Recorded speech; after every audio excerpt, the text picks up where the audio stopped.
কাছে আপনারা যাচ্ছেন যদি একটু বলেন। ঘটনা আপনারা সবাই জানেন, গোটা ত্রিপুরা রাজ্যের মানুষ প্রত্যক্ষ আছে যে এই সময় বিজেপির আমলে আমাদের মতো মেয়েদের অবস্থানটা কীরকম, এবং প্রতিদিন আমরা নির্যাতিত হচ্ছি, অত্যাচারিত হচ্ছি, আমাদের হদিস থাকছে না।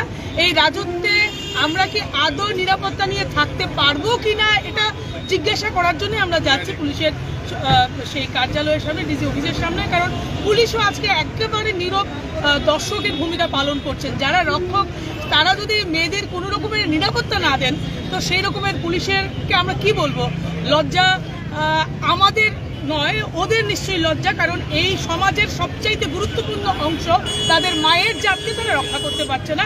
ওই রকম সরকারকে আমরা ধিক্কার জানাই, যারা নিজেরা জন্ম হয়েছে যে মাতৃগর্ভ থেকে, কিন্তু সেই গর্বকে তারা আজকের দিনে সম্মান দিতে জানছেন। মূলত কি দাবিগুলি নিয়ে আপনারা যাবেন?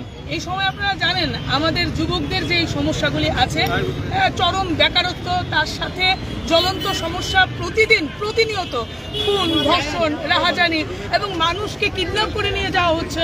এটা তো আইন শৃঙ্খলা নয় এই রাজ্যের।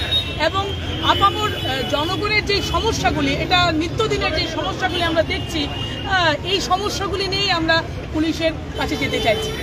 মহানির্দেশকের সাথে কথা বলবো, মহানির্দেশকের সাথে দেখা করতে যাচ্ছি।